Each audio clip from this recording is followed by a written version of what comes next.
This video is to help all of my tenor saxophone players on their end-of-year audition requirements. Remember that recording number 1 is 1 major scale plus 1 chromatic scale. That's your concert C major scale. It starts on your D note, and 1 chromatic scale that starts on your D note. Recording number 2 is your prepared piece. Remember, you must perform all measures, the goal tempo being 120 beats per minute. Make sure you pay attention to key, accidentals, unusual rhythms, articulations, dynamics, style, etc. Some of those items can be found on page 48 in the back of your book. And if it's not found there, then just go back through book 1 and study. A lot of those items are taught in small pieces somewhere in the book. It's cumulative. It adds up in your band experience. There's a couple notes on the right side that I want to share with you. Number 1, remember this is only 6th and 7th grade students. 8th graders, you're excused from this. Number 2, scales can be sent separately. If you are sending it through SmartMusic, it will have to be sent as 2 separate pass-offs because those are 2 different assignments on their website. It runs a little differently. If you're sending it through Essential Elements or by phone to my email address, they can be sent separately or together. If you're a confident player, you may play those 2 scales back to back, no problem. If you are younger or less experienced, you need a little more time, get a couple good recordings of the major, a couple of the chromatic, pick your best one and send it to me. But please don't wait. Don't wait. Go ahead and send me stuff now. I'll start grading them now. Send it to me. All right, next, number 4, scales are now due by May 10th. I don't need as much time to grade without all of the after school requirements and teaching you guys in school day to day. So I'm going to push the deadline back to May 10th, and that way you have time with these videos to rehearse a little more. This will help you and your parents understand what you need to play for me, and give you a little time to have a better performance since you're really having to do this on your own without me. The prepared piece is now going to be due by May 24th, and that will give me just the last week of school to finish grading all those and get everybody placed for where they need to go for next year. So let's move on now to your practice session. Let's take a look at a few items on the screen in SmartMusic before we get started. Now I have this set for guitar just for demonstration purposes. This is not any of your scales. This is just an example.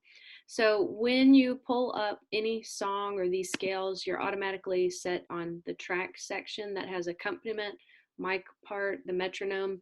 There is no accompaniment. There's no background music. So that is grayed out. You can't do it right now. Here's the tempo, and you can change that up and down. You can reset it back to the default.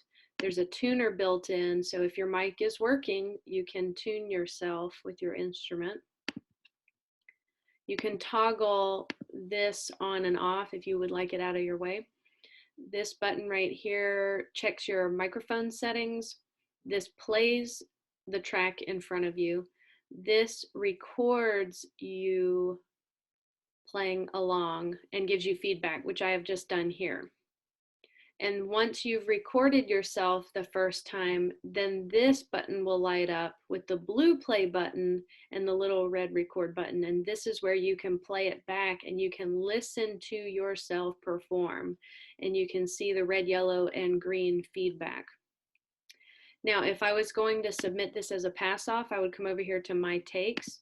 And you can see right here, here's the one I just did. And I got a 95% on it. You have the options to delete it or save it to your computer, and this is the area. Assessment, you can turn that off so it's less distracting if that bothers you. You can adjust the tolerance. So, oh look, I made a 100, yay. JK, I made a 95. The loop feature is really handy. You can set it to, like a lot of students need help with the arpeggio. So you can set it to loop measures 3 and 4. And if I have this turned on with the orange, then it'll do another 4 count click off in between. And speaking of, this is your count off. You can actually make your count off longer or shorter. I tried to put it at 2 and didn't have enough time to put a baritone up to my face between hitting the play button and starting. I was thinking someone who plays bassoon or tuba may benefit from moving it to 6 or 8 counts, so they have plenty of time to put the horn up. All right, over here in display, you can highlight the measure if you want. I have it set to default to highlight when you do a pass off for me. You have different beats. So beat is going to be like when I conduct 1, 2, 3, 4, 1. It's going to hit on the beat. Flow is going to go 1, 2, 3, 4. You're going to see that blue line just pass through each beat. The note cursor is going to go 1, 2, and 3, 4, and 1. You're going to see it hit every note, or you can turn it off. It's up to you. This is important. If I play guitar and I want to play the scale that starts on my F, I'm clicking that. Or if I want to start on my scale that starts on A flat with 4 flats in the key, I'm going to start there. This does not mean concert pitch. So whatever starting note you need, you're going to go click on it. So if I'm thinking about flute players, they start on C. Okay, there's the flute scale. If I think about saxophone players, you're starting on your D note. Regardless of the saxophone you play, you're starting on your D note. So whatever your first note is of your scale, you just need to look for that note and click the right one. So I'll go back to tracks. Okay, tenor saxophones. This is funny to me. I'm making a video. There's only a couple of you, but because your instrument is in a different key, it's pitched in B flat compared to your alto and bari friends who are pitched in E flat. I thought I would go ahead and make one more video just so there's no confusion. So you get your own video. 1 octave, 80 beats per minute.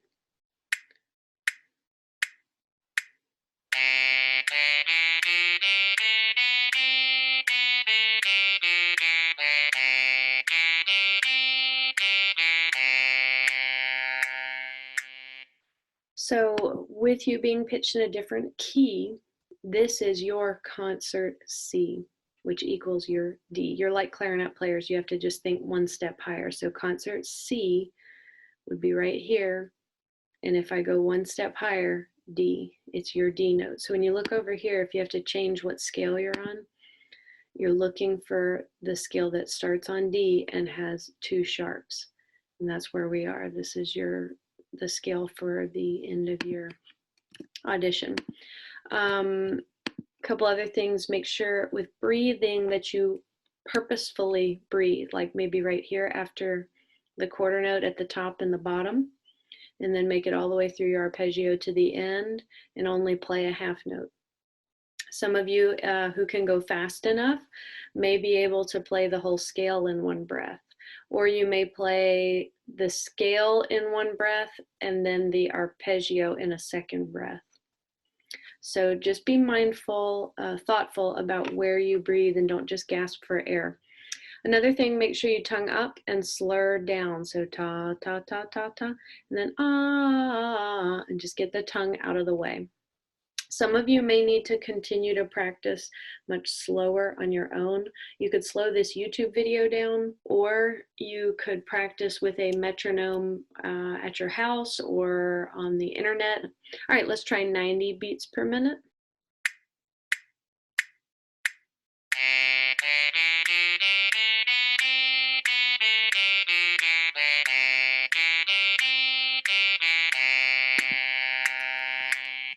Do not play a whole note, just play a half note at the end. All right, a little quicker.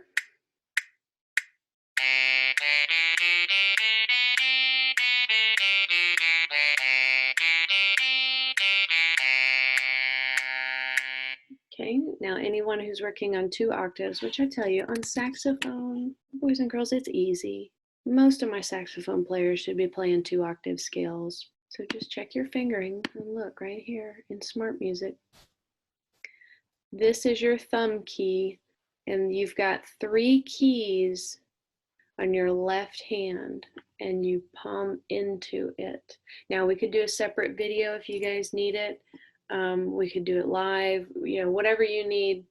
if you need to see me showing you that note on the saxophone, if you don't already know that note.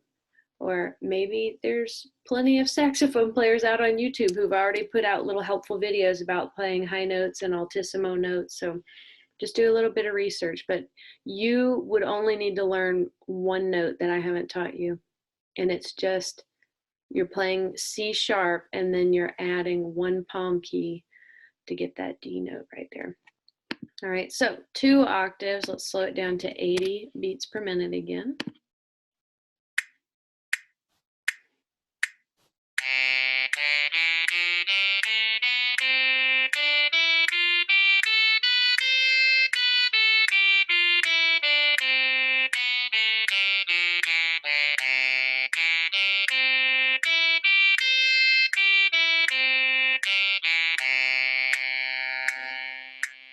Now what's hard about it on the saxophone is to be able to play in tune. You know, you have this range right here that will go very out of tune. These notes low are honky. These ones, you're switching your fingers around and you have to be very confident in that to just move over to that palm key. So there's some challenges in it, but when we talk about just learning the fingerings, the saxophone uses the same fingerings from low to high. You luck out in that your second octave, you just add a thumb key. And that's not the same for trumpets or for clarinets, who are your nearest instrument relative. All right, remember to tongue up, slur down.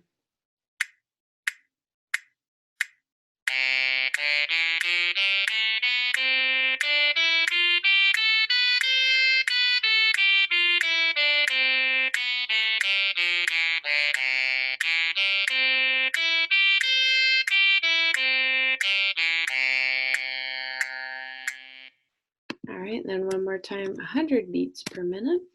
So this is what I consider up to tempo. But remember that it's all relative to what you can do this year. If what you can do this year is 70 beats per minute, but it's really clean and beautiful, then that's what I want to hear. So you have to think, how fast can I play the scale and it still sound this clean like a machine? All right, here we go.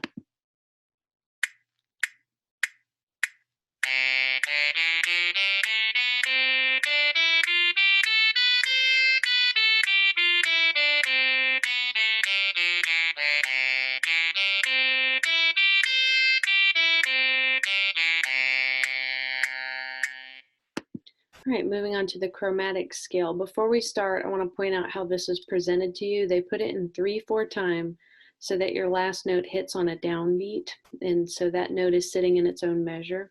I kind of like that. I dig it. On the way up, it has been written, arranged to show sharp notes on the way up and flat notes on the way down. That was on purpose to teach you enharmonics. So for example, right here, this note, an E sharp would be the same as what?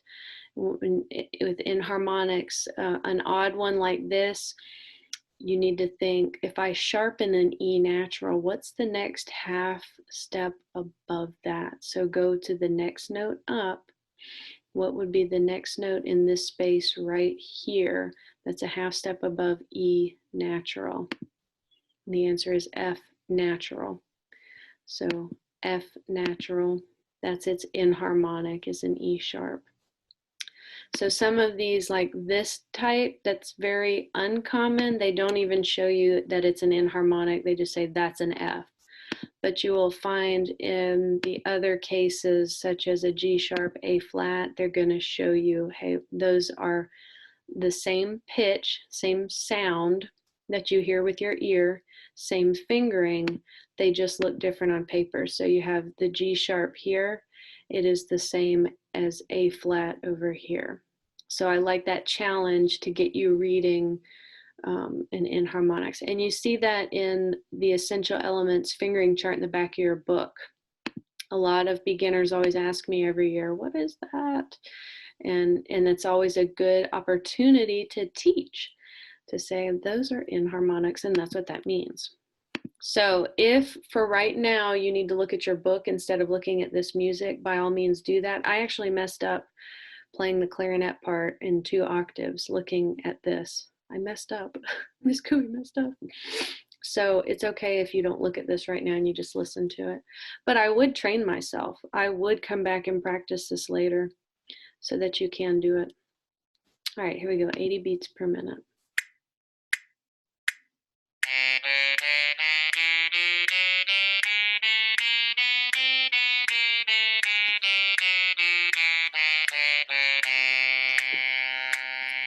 All right, a little bit faster. Now this is going to feel a lot faster than playing a major scale because it's every possible note combination.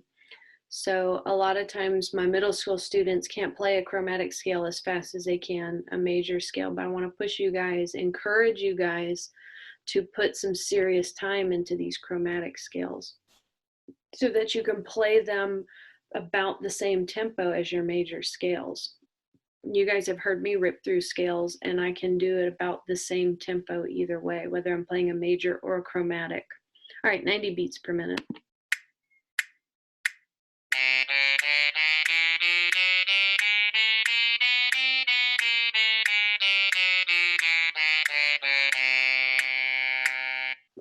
It's very subjective. It's not set in stone. You don't have to play 100, but if you can play it cleanly and sound like this computer saxophone, then you're ready to send me this scale at 100 beats per minute. If not, slow down.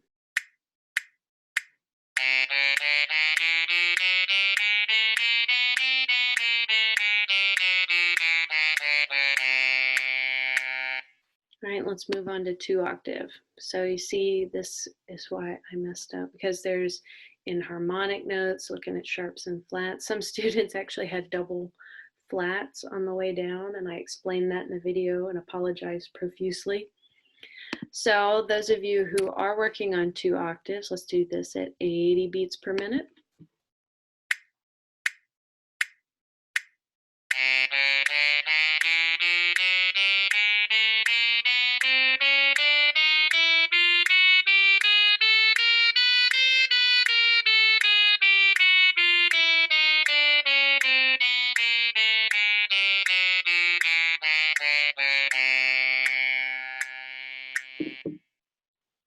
Okay, and then pick it up a little bit, 90 beats per minute.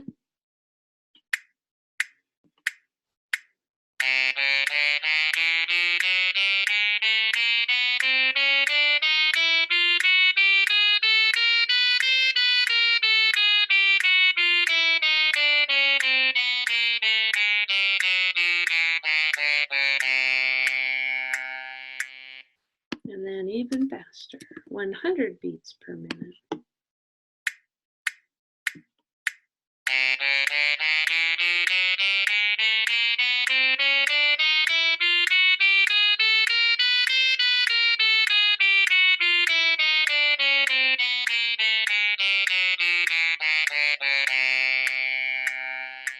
Now we're going to move on to the prepared piece, and I'm going to play it first a little slower under tempo, and then play it at the recommended tempo.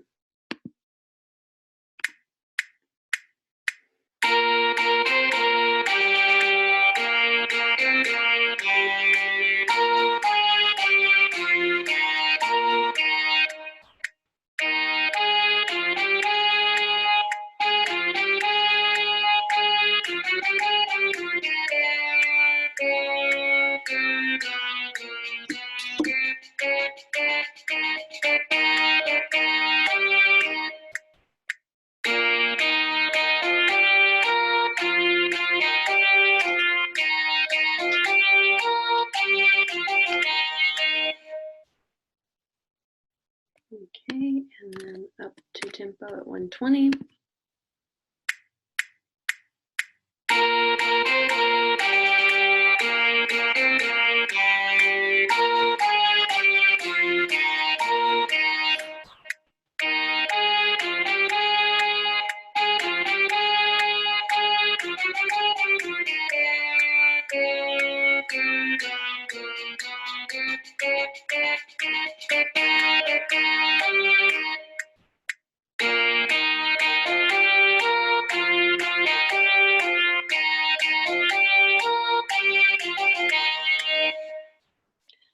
All right, my tenor players, the handful of you that I have, I hope that helps you guys prepare.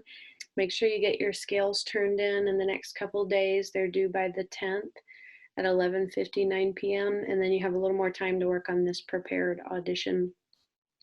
So I miss you guys. I hope you do well, and I'll see you soon. Bye.